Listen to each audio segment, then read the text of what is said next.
Okay.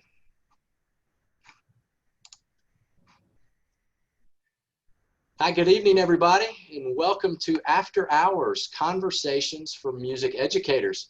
We're excited to have you joining us tonight. Come on in and make yourself comfortable. We've got just a couple of housekeeping things that we want to go to as everybody makes their way into tonight's webinar. The first thing is if you've got any questions that you want to pose to the group, please feel free to use the question and answer box rather than the chat box. That's the box that I keep an eye on tonight as the moderator for tonight's conversation. Also, don't forget that everything will be available on amromusic.com/after hours. I know a lot of you are finding your way to our podcast and to our YouTube channel, and we really appreciate that. Thank you so much. So if you need to find any of the information that's referenced, if you're listening after tonight's recording, or if you would just like to go back and listen again, something said that interests you, again, everything's available on amromusic.com/after hours. You can also download all of the podcasts wherever you get your podcasts, including Spotify, Apple, iTunes, and Google Play. So on that note, I do want to look ahead. Next week, we've got another great conversation scheduled. We've got Bob Morrison joining us on Tuesday to talk about relentless positivity while facing reality. Now, if you don't know Bob Morrison has been all over the place this summer.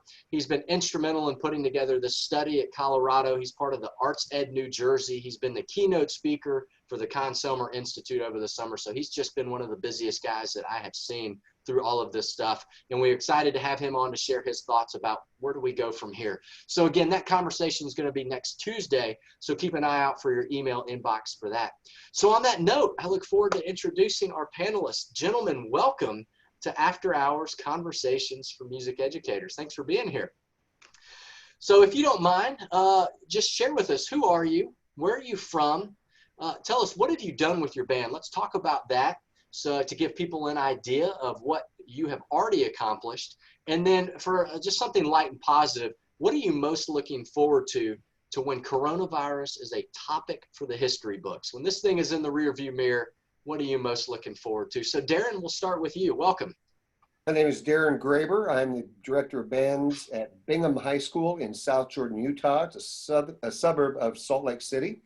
We've been running sectionals all summer from early June till, well, our next one is tomorrow. And when this is all over, I hope that people will look back and say we were smart enough to be able to accomplish this in these trying times, to pick up a most heard phrase, and we were able to still give kids the opportunity to be involved with music. Yeah, that's great. That's fabulous. Lynn, good evening. Thanks for being here. Thanks for having me. Lynn Killo, Hernando High School Band. I'm a suburb of Memphis, but I'm actually in the state of Mississippi.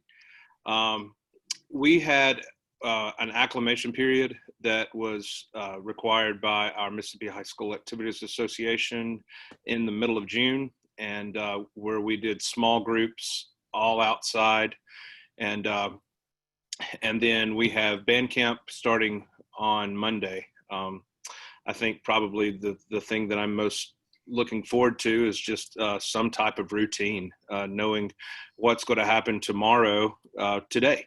So. Yeah. That's a great point. Me too. Orien, welcome. How are things in Utah?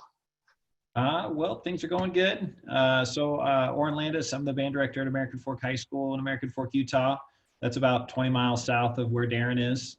So this summer we've had student-led sectionals. We've had a full fundamentals camp for 1 week.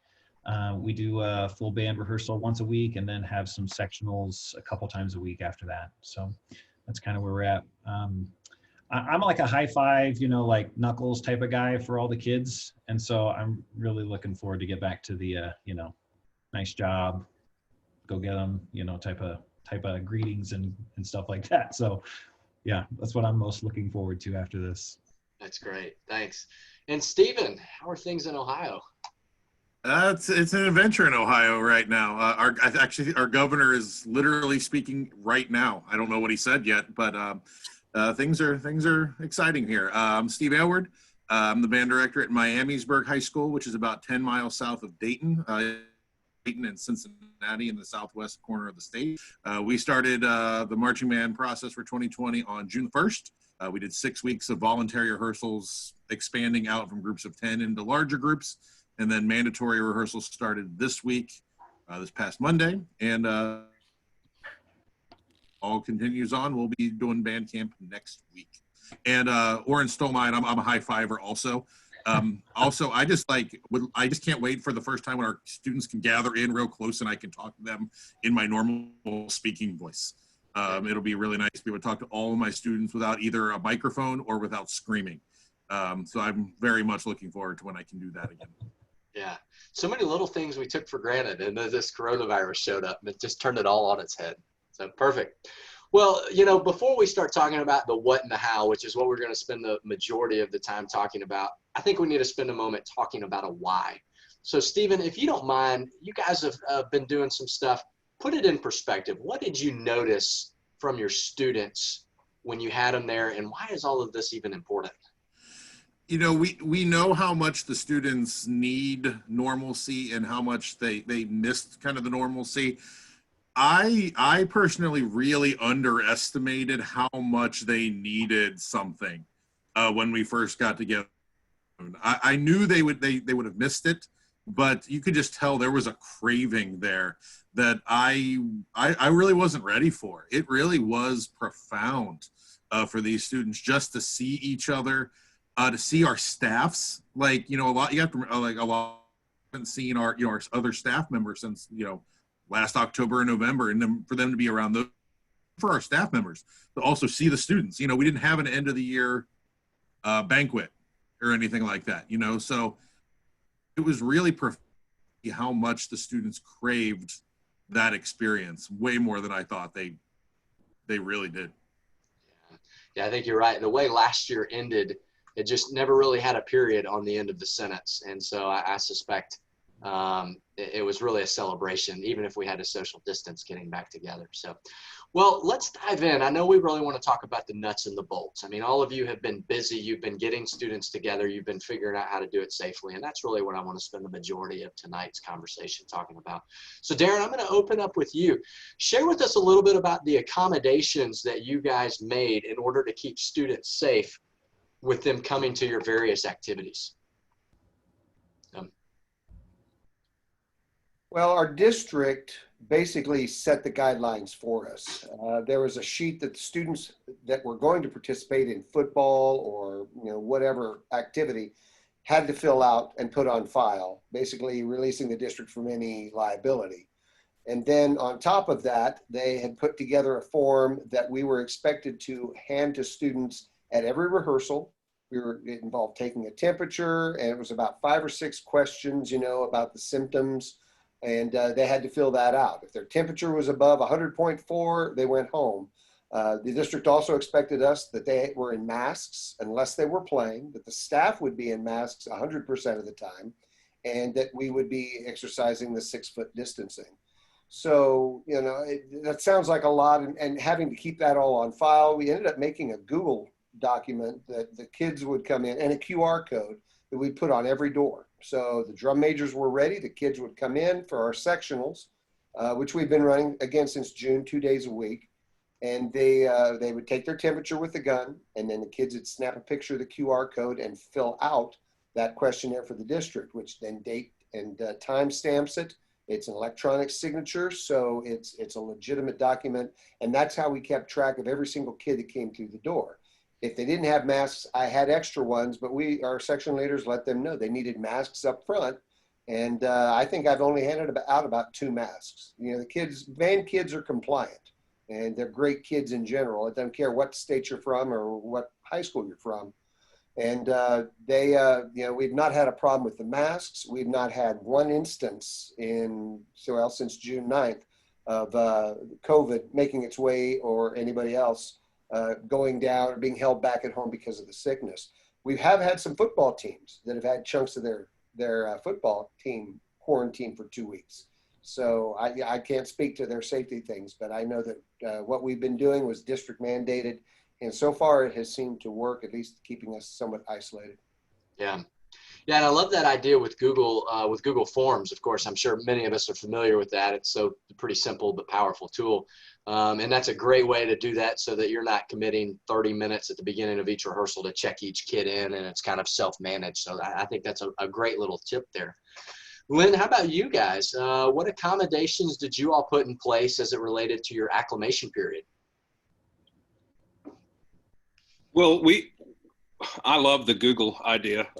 I'm taking notes as you guys speak as well. But we are fortunate that we have a lot of nurses on that are parents, and we have nurses that are stationed at every entrance that we allow the students to come into, and they are doing the check-in there. And once we get there, everything's just labeled as to where they need to put their own water jugs, where they need to put their music. We've lined off the field to the with ticks like we always do, but to keep them at least 5 yards apart. And then we haven't gone inside yet. We will be inside of the gym tomorrow, but here in Mississippi, with it being possibly 104 this week, we will have to go inside, and we're going to keep those groups very, very small.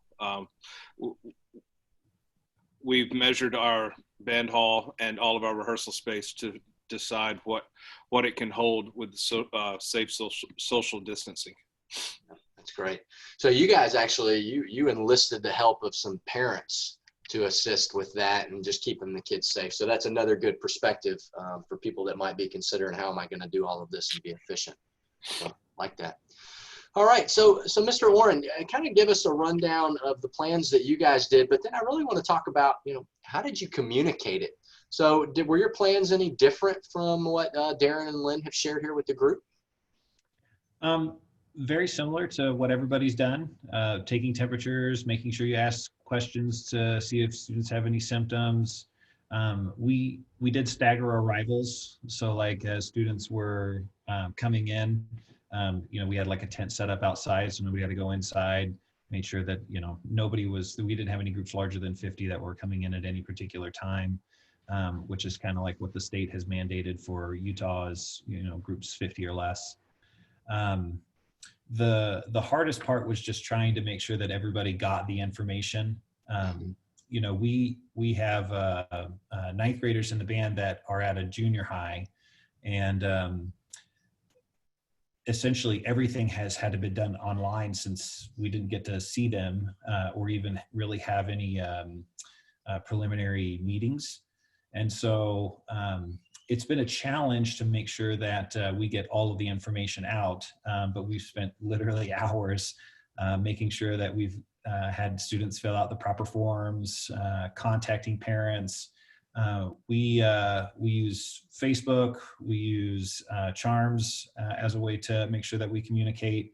And for the students are really good about top-down information getting out to everybody.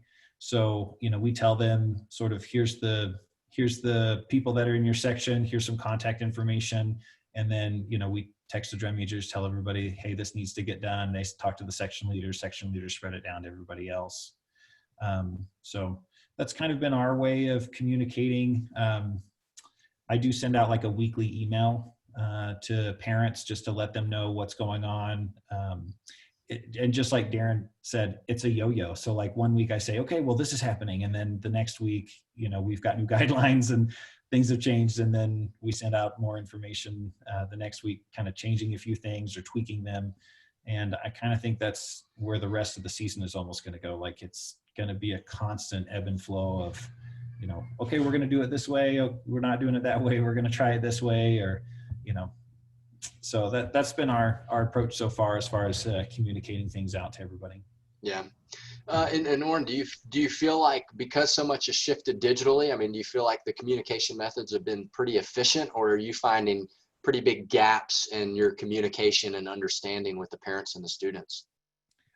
So far, we've been pretty successful using the digital platforms to make sure that people have gotten the information. I do remember hearing from one student prior to our fundamentals camp starting. He's like, "We have fundamental camp next week." Like he had no idea, but he was a freshman, so it's understandable, I guess. Okay, just shifting that mindset a little bit, getting them ready to march with the high school band. Yeah. Okay, very good. And then Stephen, how about for you guys? I mean, what communication efforts did you put in place? Okay, so Darin and Lynn talked about their plan, but now we got to communicate it and get everybody on the same page. Yeah, just relentless emails is pretty much just, it almost was daily there for a little while as things changed, things evolved, and as we figured out our plan. We had to change schedule quite a bit this year. Usually we take a few weeks off in the summer, but it was made clear to us that if we wanted to have anything normalcy around now, we had to go through phase 1, phase 2, and phase 3.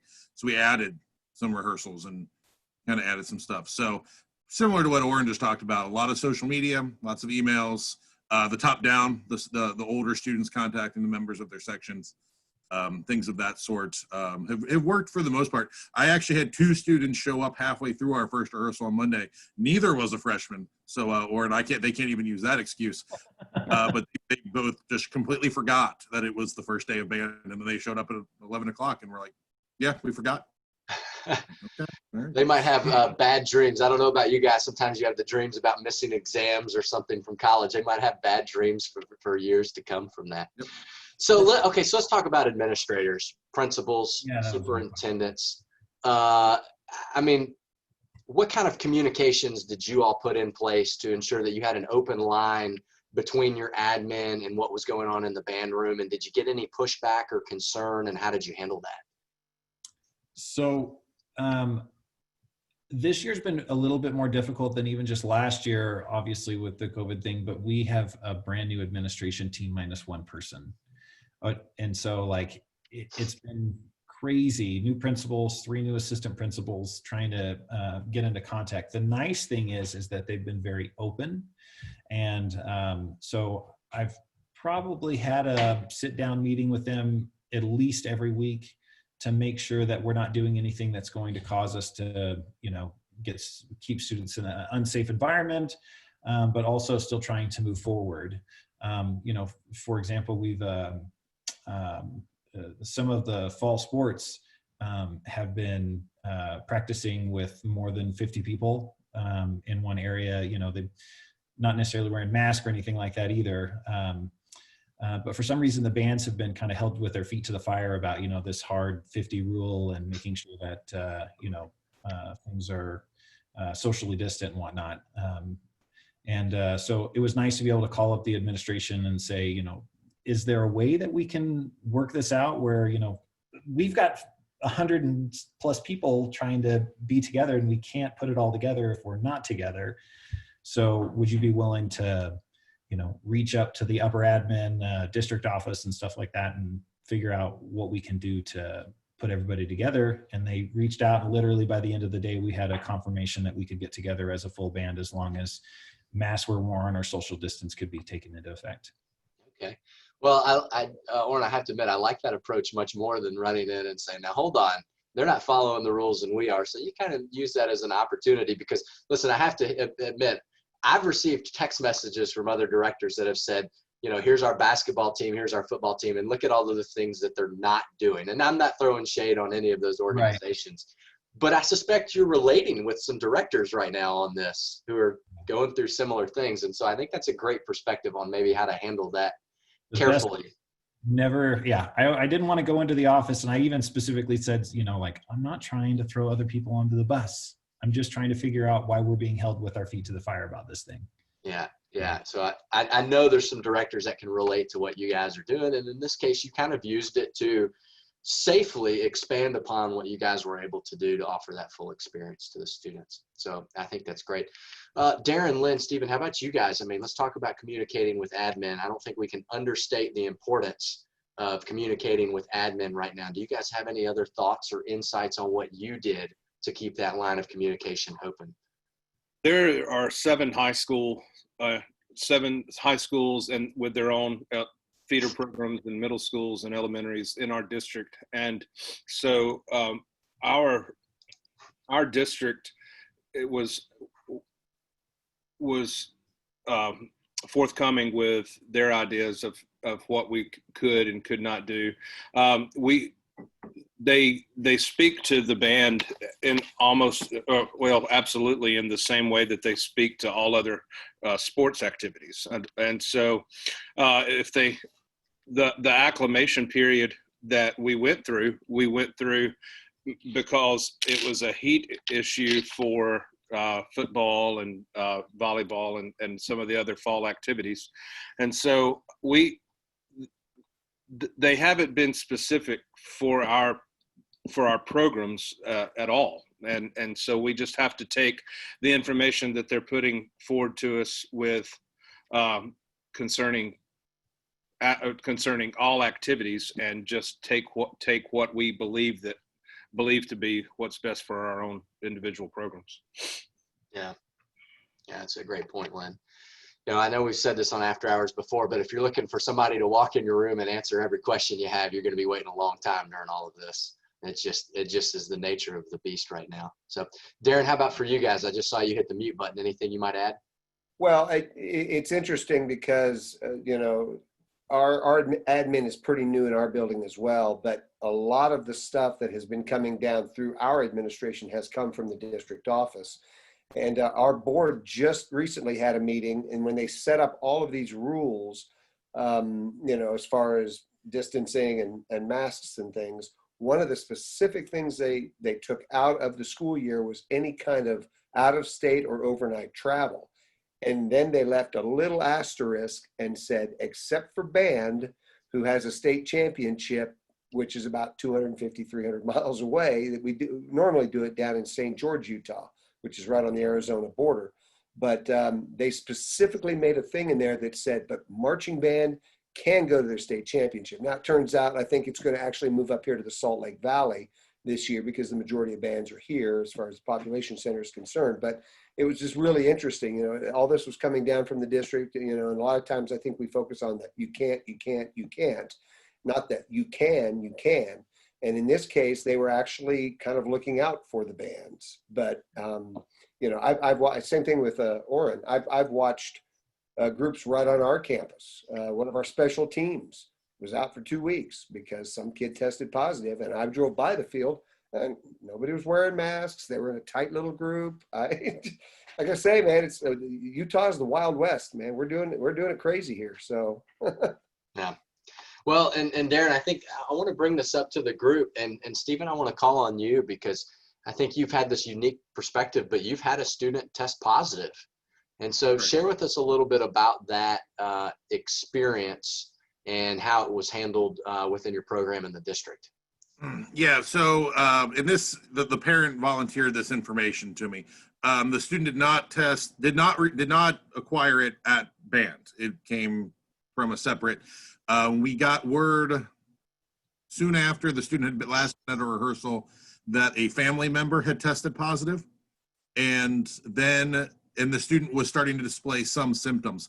So according to our county board of health, that immediately kicked in as if the student were positive. That's how they handled that. And so we submitted all information. We'd taken some pictures of what, how we were standing at rehearsal and sent that on to our district administration. And according to our county, because of all of the really over the top social distancing and mask and just kind of being really persistent, just like these guys have talked about, the county board of health determined that none of us actually met the definition of exposure to this student, because no one was ever really within 6 feet of him. No one was around him without a mask on.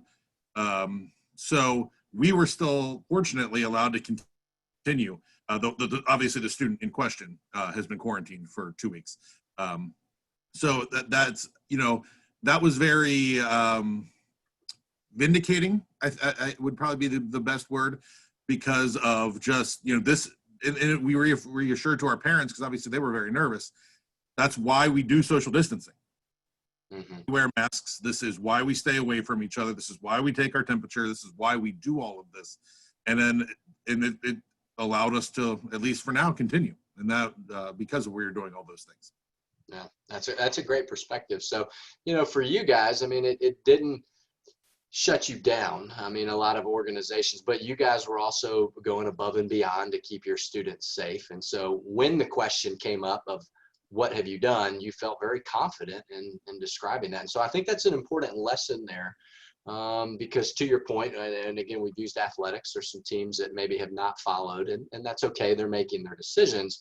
But should somebody test positive, you've got to be able to, and prepared to defend that and to articulate it in such a way that you're confident that you've kept everybody safe. So I think that's great that you guys handled it in such a manner.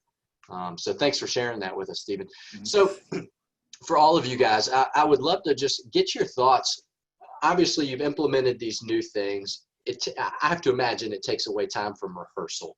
I mean, what kind of impact did this have overall on your incoming freshmen, on your leadership team, on just the overall productivity of your band program? So Darin, you want to kick us off? What are your thoughts on that?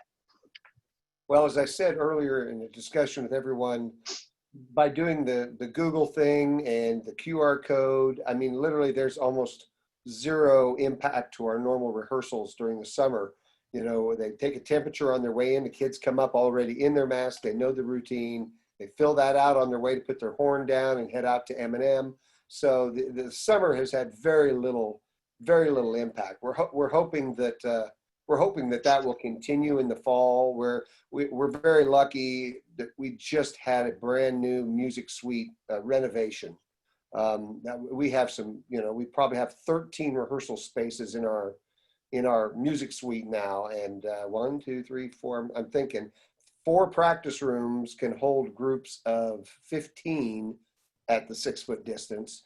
And then we have our band room, our choir room, our black box theater, and our regular auditorium that seats 1,600 that we can also do this. So even if we wanted to be inside, we would be able to still social distance and break into sectionals and come inside in the heat of the day, which is what we normally do. It'd be in the morning and evening. So we're actually really well positioned this year, which before that, my room was the worst room in the state.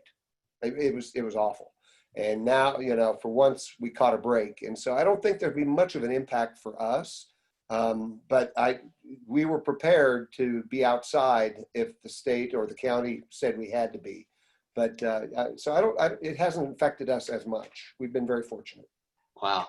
I think you probably got some listeners here drooling a little bit over that Tajma band hall that they built you. That sounds pretty impressive. That's fellow great. Panelists drooling over it. That sounds great. Stephen, Orien, how about you guys? Did you notice any drop in productivity or overall just general feel to your camps?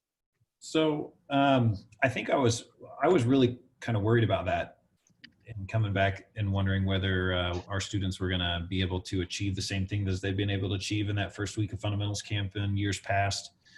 And we did something like right around the end of May. We because our guidelines for the amount of people that you could have in a group was like 20 or so.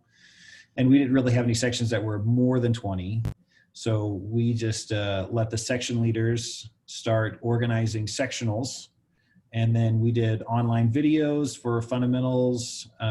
We had our brass caption head talk to everybody about what they needed to do to prepare for fundamentals camp.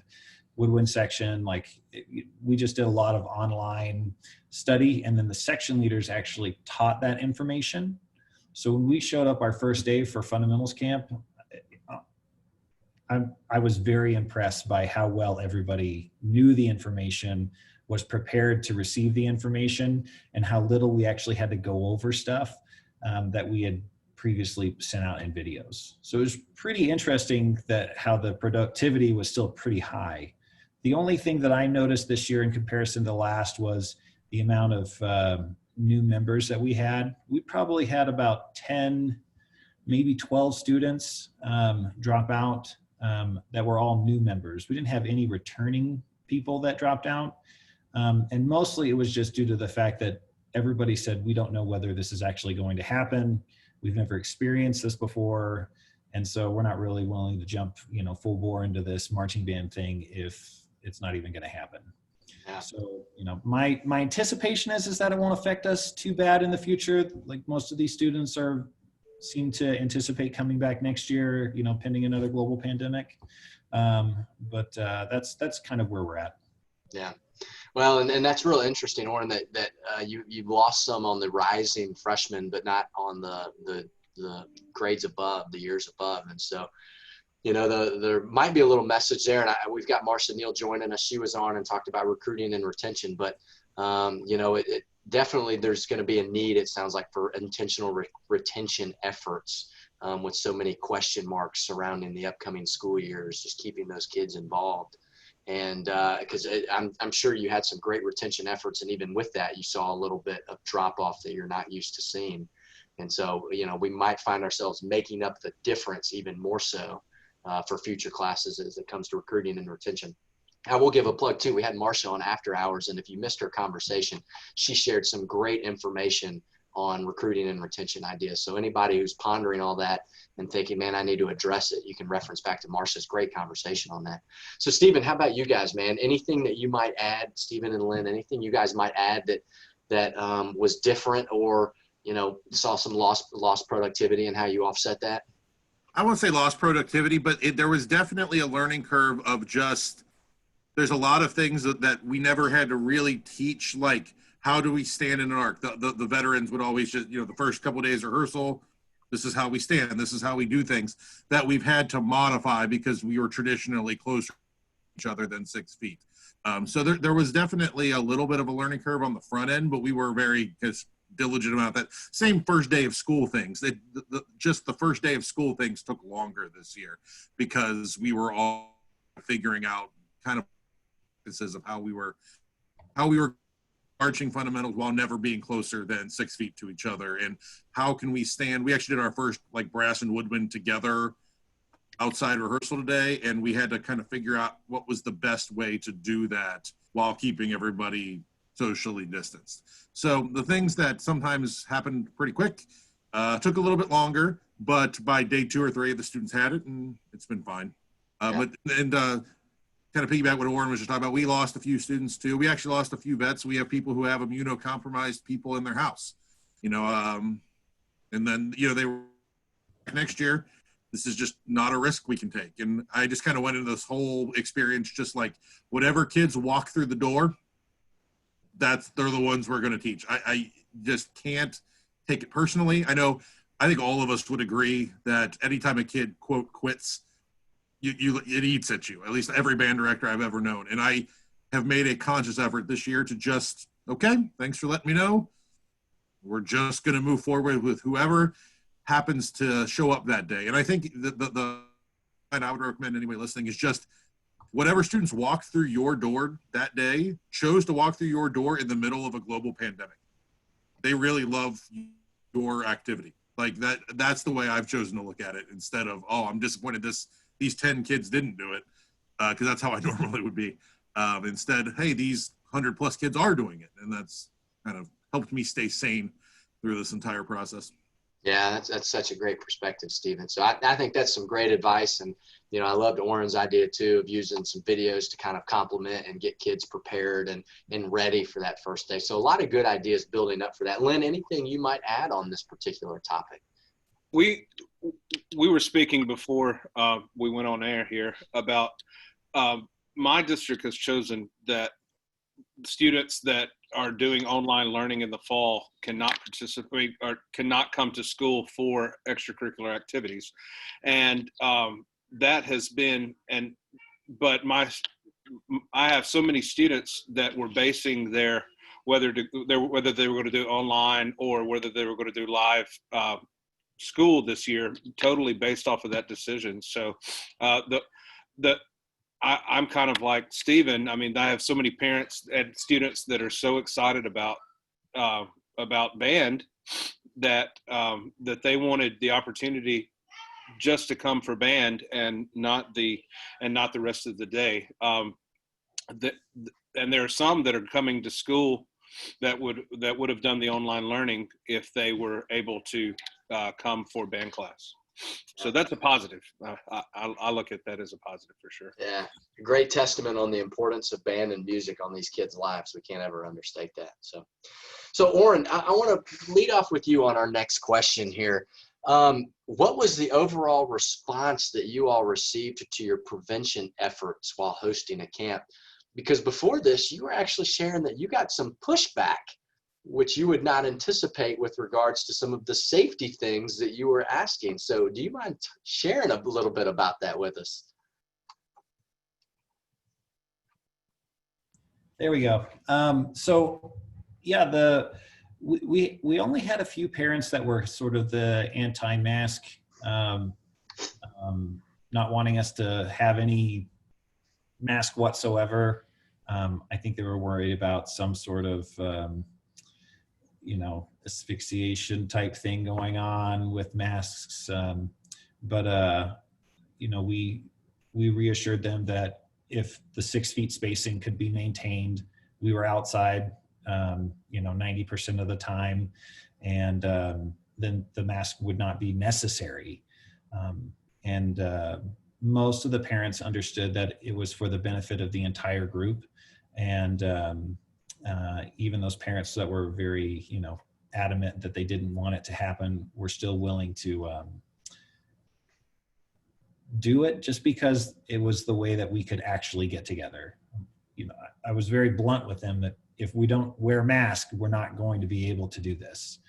And they understood that it wasn't coming from me, it was coming from the administration. And, we want to be compliant with what their guidelines are. So if something does happen, we have a leg to stand on.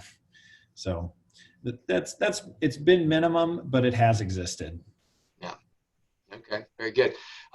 Lynn, how about for you guys? What was the overall response from your parents, everybody, with regards to your prevention? As I said earlier, we were kind of like Darin. I had a lot of parents that wanted to just go ahead and go full tilt, as we always do, with no accommodations at all. And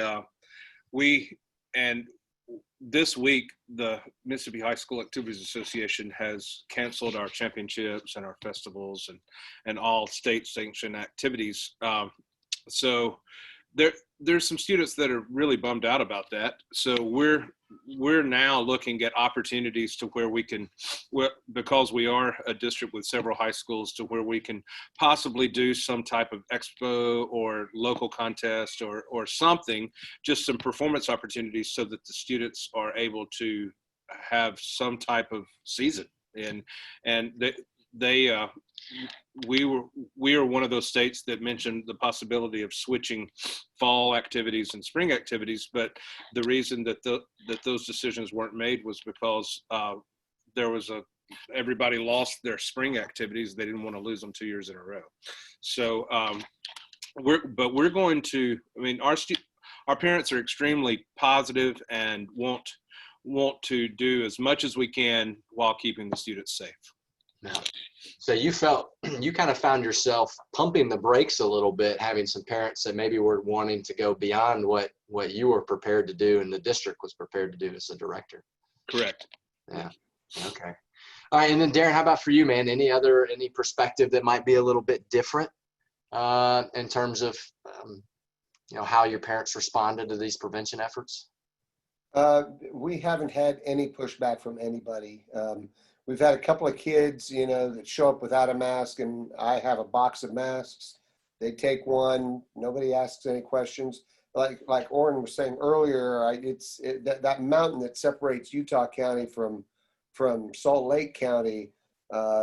Something you drive through a cloud or something when you're going south into Utah County, because they're stripping off masks and don't tread on me. And in Salt Lake, they're pretty compliant. So I haven't had any issues. I think it's pretty clear to my, I can't, obviously we've had issues with some of our sports teams, but I think it's pretty clear to the parents that if we don't play this right, this will go away. Our district is in the process of outlining the school, and they're saying we're coming back 4 days a week, and the 5th day is for students who are going to be online.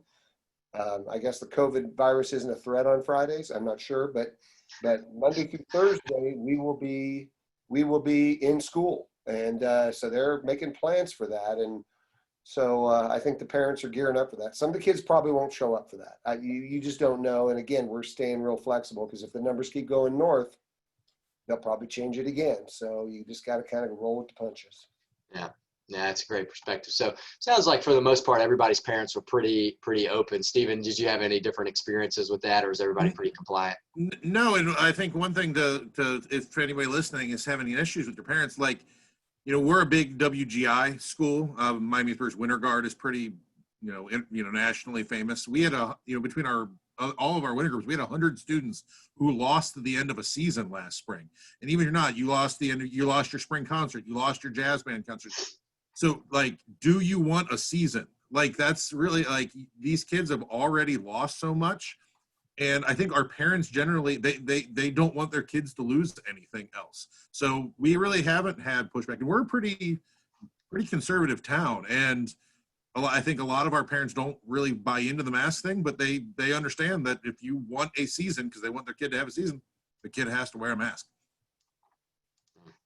Yeah, so Orien was right on. It sounds like you just got to keep it in perspective, the importance of the masks. And, it is such we're dealing with it here from a retail environment. I mean, masks is a touchy topic. And so it's something that you probably better be prepared to address, because somebody very well could bring it up to you. I know we've had some customers with us that didn't like the city mandate, and much like you guys, we're just following the rules. And so just got to be prepared to answer that question a little bit. So. So let me ask you this. We got a question from the group. Let's talk about drill a little bit. Somebody asked a question specific to drill. So how are you guys handling that? Have you built in social distancing, or, somebody's talking about we're in the process of doing it right now. How are y'all handling that? We are currently in the process of writing the drill. We have the first 2.5 minutes of drill written. And we are taking a different approach as far as like this, the difficulty level of the drill. So we're not making it as difficult as it has been in years past. And we're trying to make sure that we can learn the drill quickly, but still be able to make it more entertaining, dance quality, choreography and stuff all at the same time, should the time allow for something like that. But we're not including a 6 feet spacing on the drill. Our drill writer is taking some of those things into account, but at the same time, like, some drills just not effective with having the 3 feet spacing. So okay. Orien, are you guys going to have people in masks in the pit while performing? We've, since this Colorado study has come out, we've actually talked about how we're in the process of trying to figure out how to put bell covers on, create our own bell covers for brass instruments.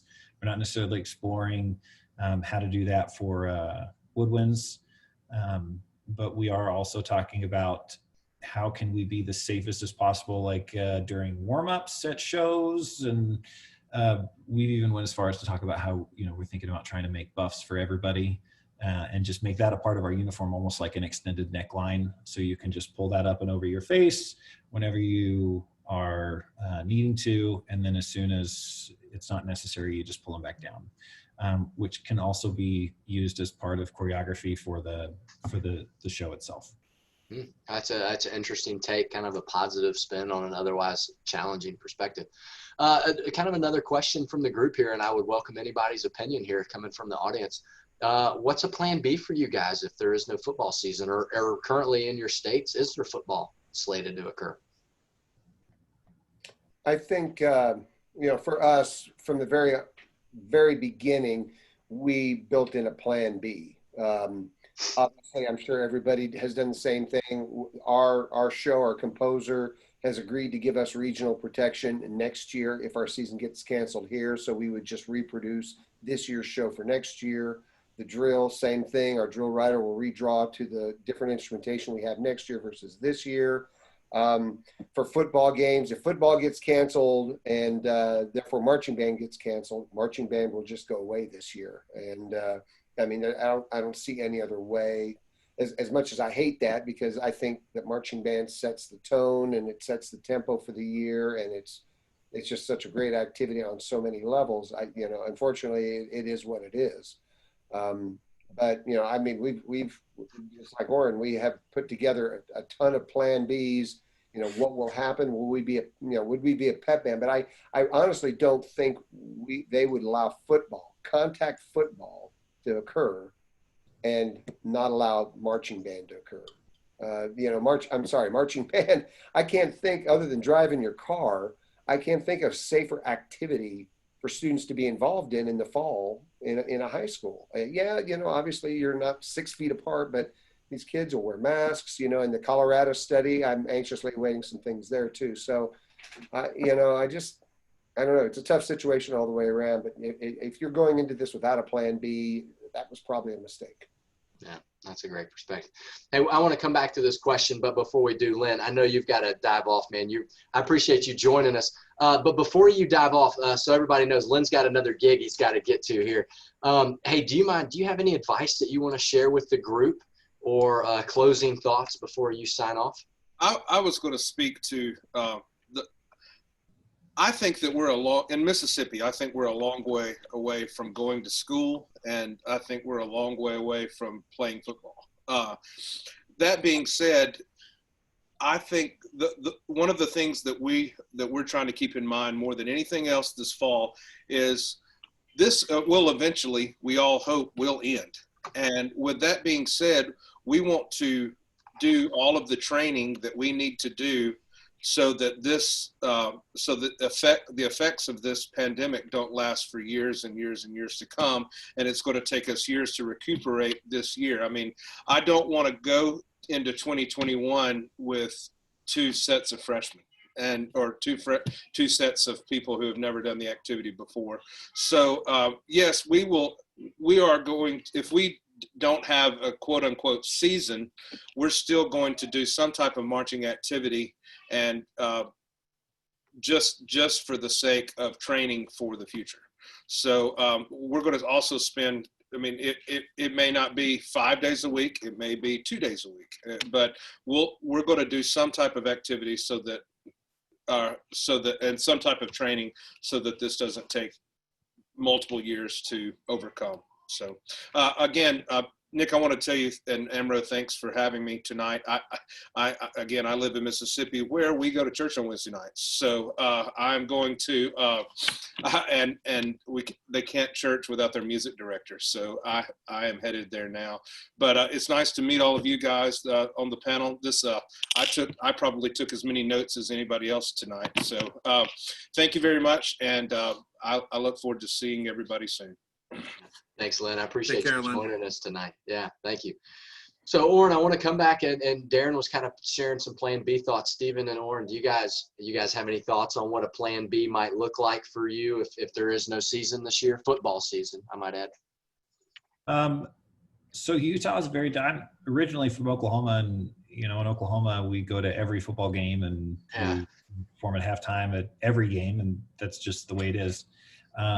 In Utah, it's kind of different. Like, you don't go to any of the away games, and then how many of the home games you go to, like, you might get to perform your halftime or your field show at one halftime during the entire season, and the rest of the time they just kind of expect you to have a pep band there. And so we've talked about, it's a conversation I need to have with the admin about whether to even have whether they want us to have a pep band there. My hope is even if our competition season is canceled, which, who knows, but even if our competition season is canceled, I would still love to try and put something together that we perform at either a home football game. We do like a friends and family night where everybody comes out to watch the band perform their show for the first time.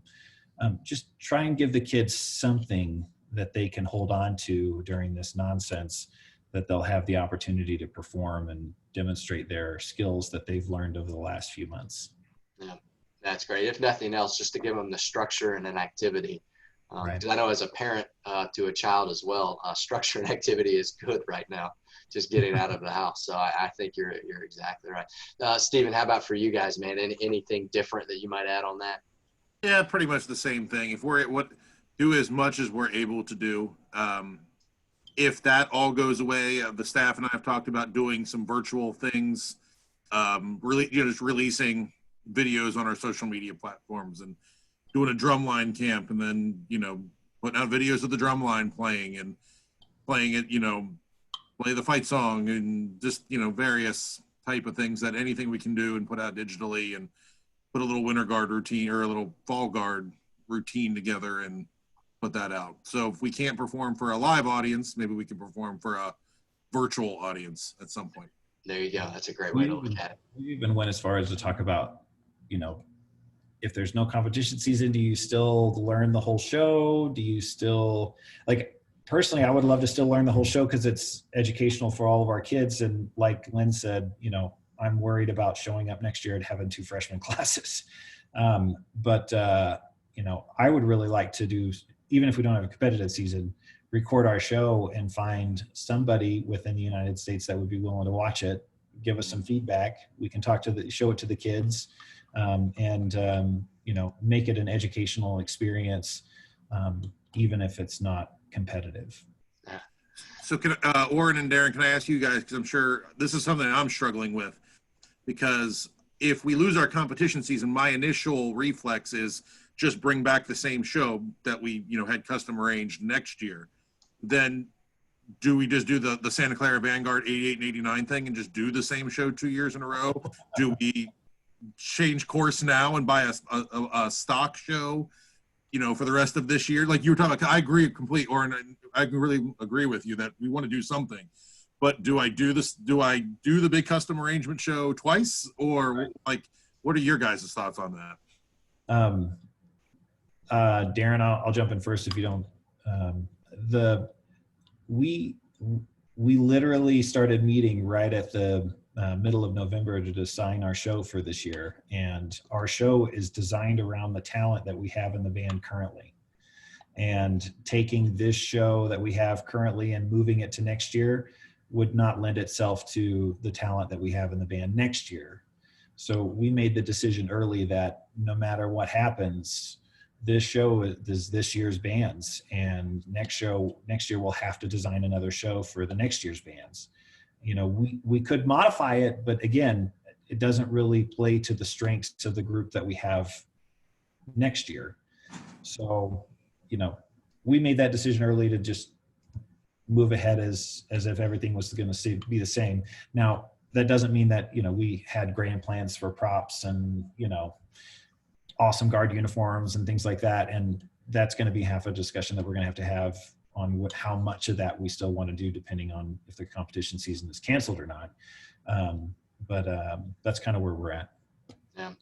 Or there might be some words of wisdom there too, is that if you do find yourself with 2 incoming freshman classes for a marching band, that, this year's show, if you decide to punt, could be frustrating. It could be a real challenge. So I love your perspective of, let's ensure the show is suitable for the talents that we have on the field and the skill level. And that'll take some assessment. Darin, how about you? Well, I'm kind of in the same boat.